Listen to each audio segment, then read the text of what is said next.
Ce journal vous est offert par le FPI, Fonds de promotion de l'industrie, votre partenaire privilégié pour la réussite de vos projets.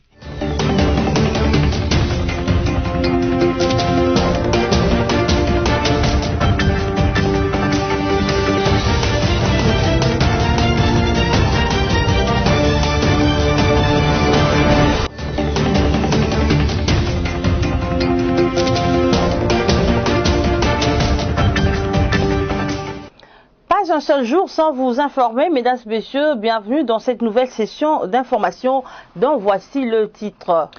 Le sommet Royaume-Uni-Afrique a vécu du 20 au 21 janvier à Londres. Ce sommet axé sur l'investissement a eu pour thème principal partenaire pour la prospérité.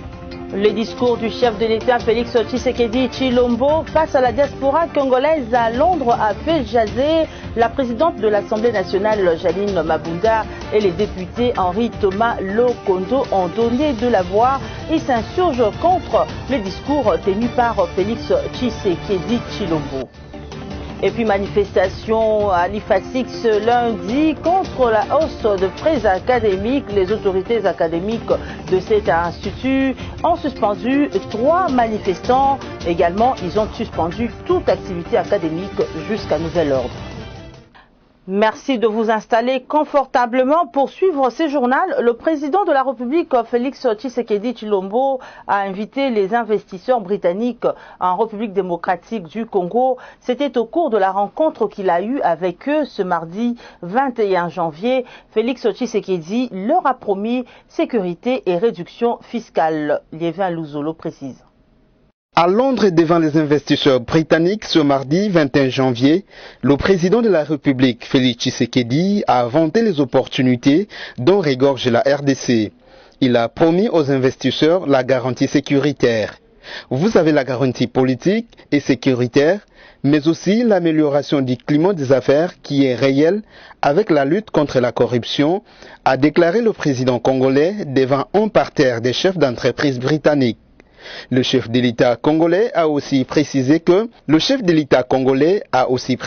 les domaines dans lesquels les Anglais pouvaient investir, notamment dans les zones économiques spéciales, vision chère à Julien Paluku Kahongya, ministre de l'Industrie.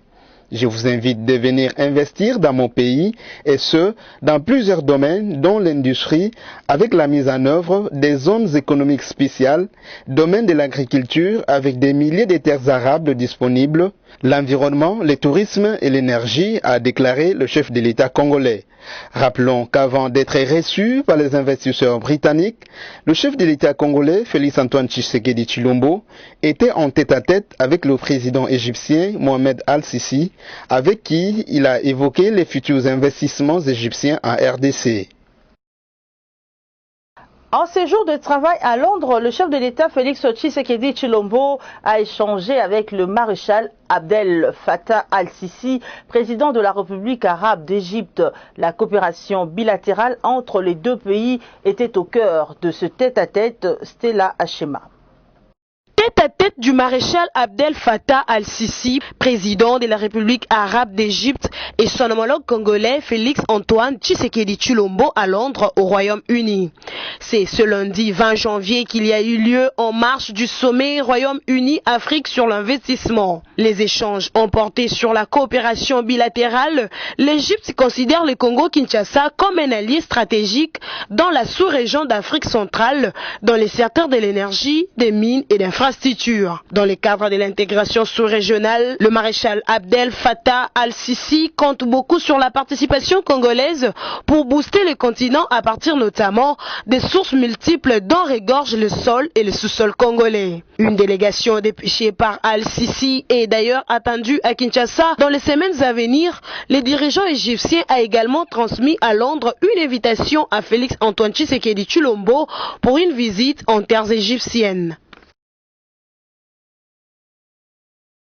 Parlons à présent de ces sommets UK-Afrique qui a vécu, ces sommets axés bien sûr sur l'investissement. Les assises de 2 jours à Londres qui ont eu pour thème partenaire pour la prospérité. Prenant part à ce travaux, Félix Tshisekedi, numéro 1 congolais, a présenté les opportunités qu'offre la RDC aux investisseurs. Images et commentaires.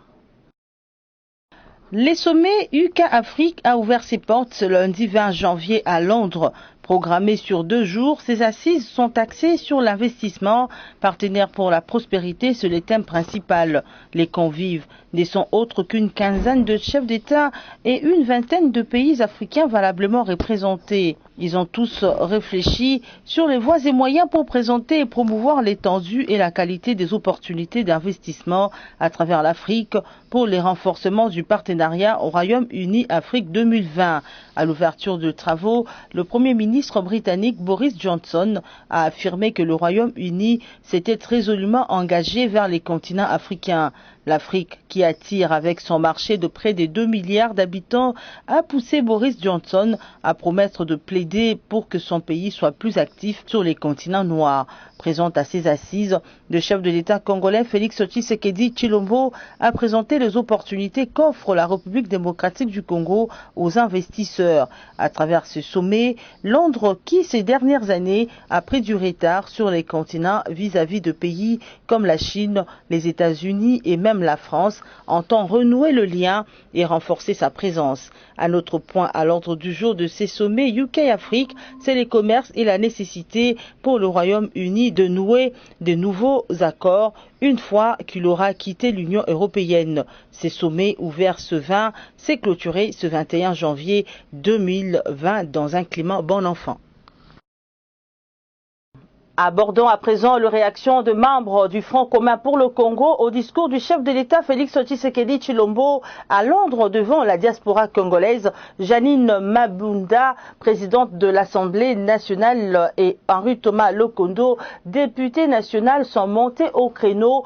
Ils regrettent cette nouvelle sortie médiatique. Sami Bosongo pour de précisions. L'un de la quinzaine des chefs d'État d'Afrique invités à participer au premier sommet Grande-Bretagne-Afrique qui s'est tenu du lundi 20 à mardi 21 janvier, le président Félix Tshisekedi s'est adressé en marge de ces sommets à la diaspora congolaise présente à Londres. L'adresse de Félix Tshisekedi, qui a porté sur divers sujets de politique intérieure et sur des questions de sécurité, a fait réagir les députés nationaux Henri Thomas Lokondo et la présidente de l'Assemblée nationale Janine Mabunda. Thomas Lokondo a jugé inappropriée la sortie médiatique du chef de l'État. Moi, je crois que là, vraiment, c'était une sortie médiatique inappropriée. Bon, moi, je me suis même posé la question de savoir si les amis qui entourent le président en matière juridique avaient prévu ce genre de sortie. Parce que, vous savez, le président était allé à Londres parce que là, il y a un sommet qui est en relation avec les investissements de la Grande-Bretagne dans les pays africains. Mais quand vous faites ce genre de déclaration, tout ce qu'il a dit, d'abord, ça confirme que la coalition qui est en place maintenant est devenue une coalition politique bancale, mais les investisseurs sont des gibiers peureux, vont dire ben, il y a quelque chose qui ne va pas là-bas, ils vont hésiter de venir, ou il peut y avoir même un désinvestissement. Et vous savez, il y a même une règle universellement admise, maintenant non écrite. Un chef de l'État ne peut pas engager des débats de politique interne quand il est à l'étranger, même si vous êtes avec vos compatriotes, parce que toute l'Europe est au courant de ça, ce n'est pas bien. Moi je crois que quand on a ce statut-là, ce statut majestueux, il faut peser et sous-peser les mots quand il faut dire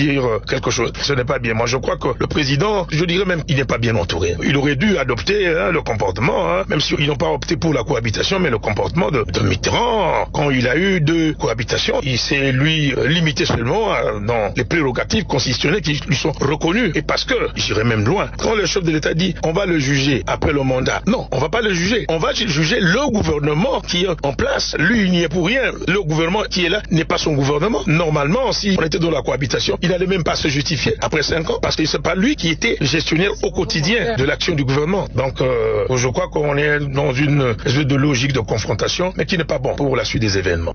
Pour Janine Mabunda, les Congolais n'ont pas choisi leurs dirigeants pour des querelles stériles. Et donc, je trouve quand même ce débat un peu indécent, ou c'est un débat peut-être accessoire et mineur par rapport à ce que moi j'appelle la douleur sociale que vivent nos frères et sœurs. Je parle bien de nos frères et sœurs, parce que si on nous retire nos titres, nous sommes tous des compatriotes. Et à l'urgence donc de répondre à ces difficultés profondes. Je pense que nos querelles politiques internes, intestines, stériles, elles doivent quand même un peu s'effacer devant l'essentiel. Et l'essentiel pour moi aujourd'hui, de ce que me disent les Congolais, de ce que vous nous dites au travers des médias et de la presse que vous nous rapportez, ce que disent les Congolais, c'est qu'ils ont mal par rapport à Béni, par rapport à la situation, au danger de balkanisation du Congo, par rapport à l'incertitude, la violence, la faim, l'insécurité dans laquelle vivent non seulement les civils à Béni, mais aussi notre armée qui fait un travail extraordinaire.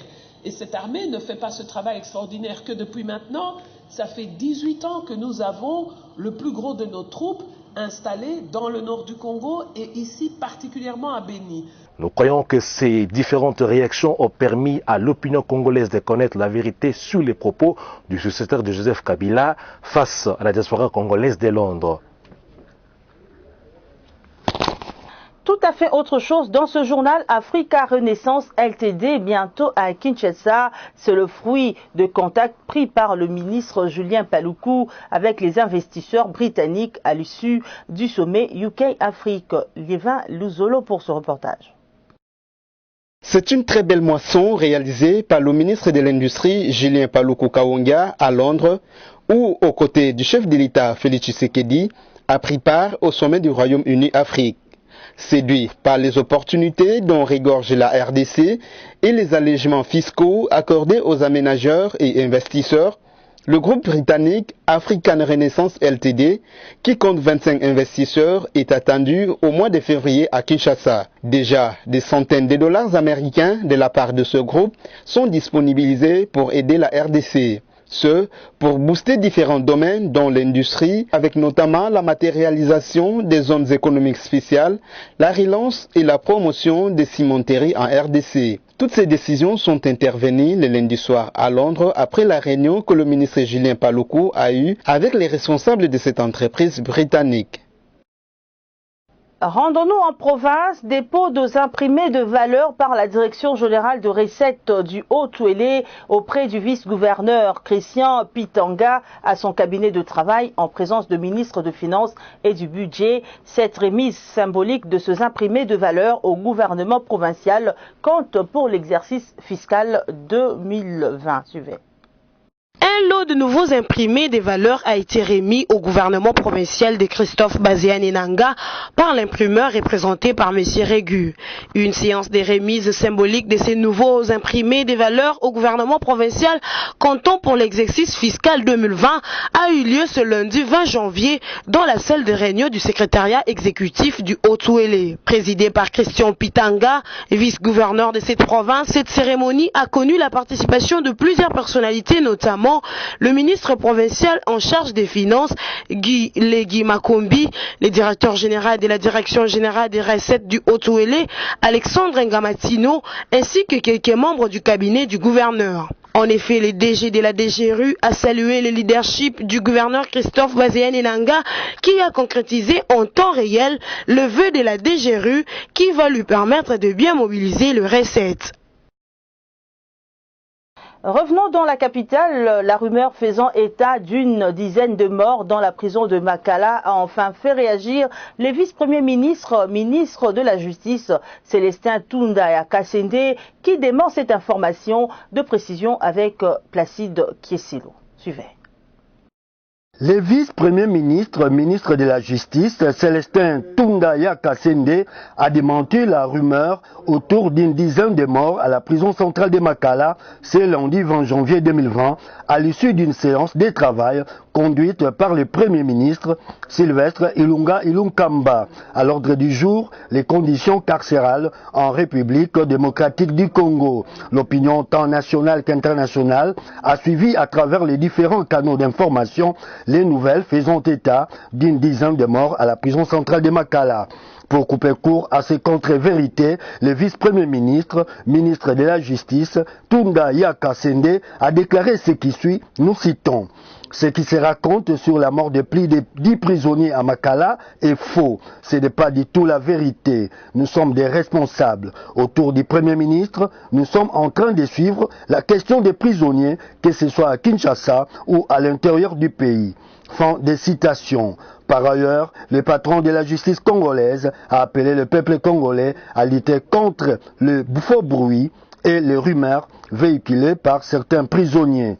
Le vice-premier ministre a lancé une mise en garde à l'endroit des 10 prisonniers qui risqueraient d'alourdir leur peine s'ils continuaient à manipuler les populations avec de fausses informations. L'actualité, c'est aussi les activistes pro-démocratie qui ont programmé une marche pacifique mercredi 22 janvier 2020 à Kinshasa. Ça sera pour fustiger la dépendance de la justice dans l'affaire opposant les députés Mike Mukebai à l'acteur politique Daniel Mwananteba. Suivez. Les activistes pro-démocratie projettent une marche pacifique ce mercredi 22 janvier 2020 à Kinshasa en vue de protester contre l'inféodation de la justice de l'affaire opposant Mike Mukebai à Daniel Mwananteba. Ces activistes estiment que le pouvoir judiciaire est en train de prendre son indépendance vis-à-vis de la politique. Pour se conformer aux dispositions constitutionnelles relatives aux manifestations publiques, ces activistes ont dressé ce lundi 20 janvier 2020 un courrier au gouverneur de la ville-province de Kinshasa, Jean-Tilingo Bilambaka. Dans ce document, les activistes pro-démocratie demandent au numéro 1 de l'exécutif provincial de Kinshasa de prendre des dispositions appropriées pour l'encadrement de leurs manifestations. Selon les organisateurs, le go de la marche sera donné à partir de la place des évolués et aura comme point de chute les bâtiments de la Cour de cassation. Notez que Mike Mukebai, en faveur de qui la marche est initiée, séjourne au centre pénitentiaire de rééducation de Kinshasa, ex-prison centrale de Makala, depuis le mois de septembre 2019.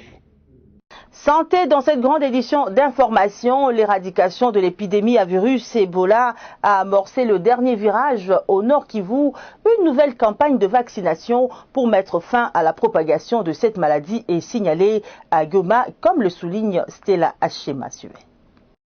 Le professeur Jean-Jacques Mouyembe, secrétaire technique du comité multisectoriel de la riposte contre la maladie à virus Ebola, a reçu sa deuxième dose de vaccin Johnson & Johnson ce lundi 20 janvier 2020. Cette réception a eu lieu au site de vaccination installé au centre de santé Kimouti dans le quartier Majengo à Goma. Cette deuxième dose complète la première afin de renforcer la réponse immunitaire. C'est à la suite de la deuxième dose, administrée 56 jours après la première, que l'augmentation substantielle de la réponse en anticorps se développe. C'est ainsi que le professeur Mouyembe a à cette occasion invité la population de la ville de Goma, particulièrement celle de Majengo et Kayembe dans la commune de Karisimbi, ainsi que celle de toutes les provinces touchées par la deuxième épidémie de la maladie à virus Ebola, à continuer à se faire vacciner, la raison étant d'arrêter la chaîne de propagation de ces virus en RDC et dans le pays voisin.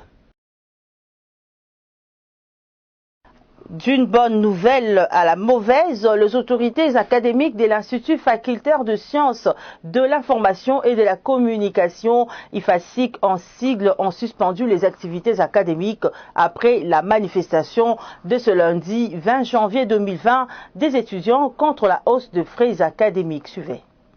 Les activités académiques sont suspendues à l'Institut facultaire de l'information et de la communication IFASIC par les autorités académiques de cette institution après la manifestation des étudiants ce lundi 20 janvier 2020 contre la hausse des frais académiques.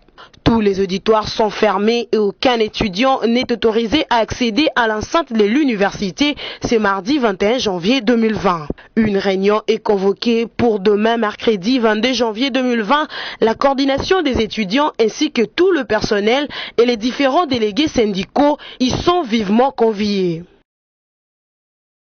Les bonnes choses ne durent jamais. C'est la fin de cette édition d'information, mais l'on ne se quittera pas sans se dire au revoir à travers ce rappel de titre.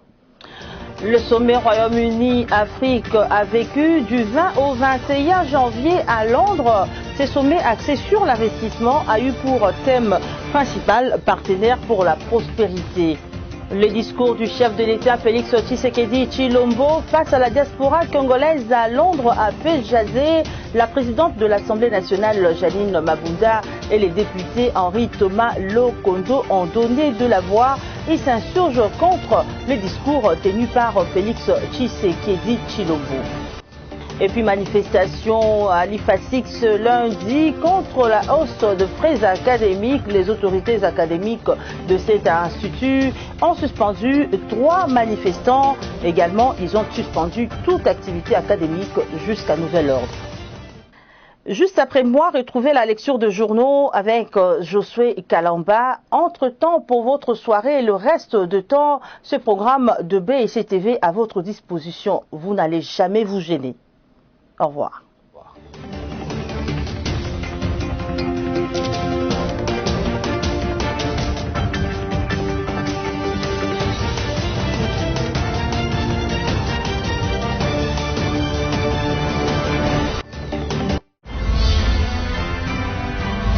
Ce journal vous a été offert par le FPI, Fonds des promotions de l'industrie.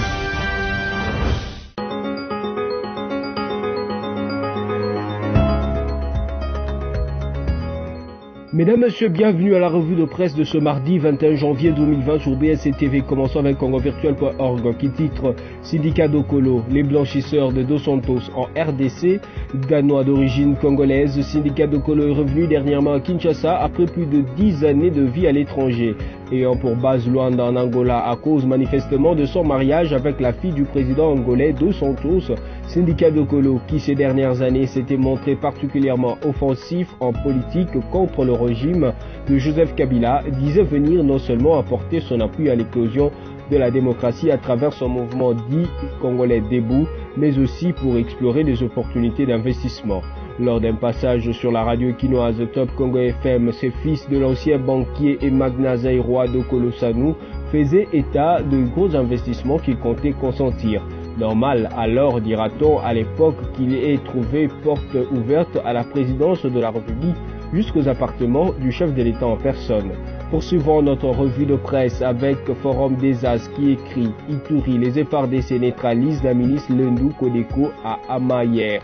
Les FARDC ont attaqué hier lundi 20 janvier une position de la milice Lendou Kodeko du chef de guerre Louis Oudjoulou, basée à une quarantaine de kilomètres de l'agglomération des Hama en territoire des Mahadi dans la province de l'Ituri. Après d'intenses combats, les forces loyalistes ont neutralisé les milices Lendou des Kodeko, dont plusieurs dizaines ont abandonné leurs armes de guerre, parmi lesquelles les armes d'appui que seules peuvent détenir les armées régulières. Selon des sources, les FARDC répliquaient à l'attaque et l'occupation du centre des négoces d'or d'Hama dimanche dernier par les miliciens Lendou de Kodeko. Ces derniers auraient littéralement mis à sac Hama en pillant tous les commerçants et le comptoir d'achat d'or avant d'incendier certains sites stratégiques comme la prison et le commissariat de la police nationale.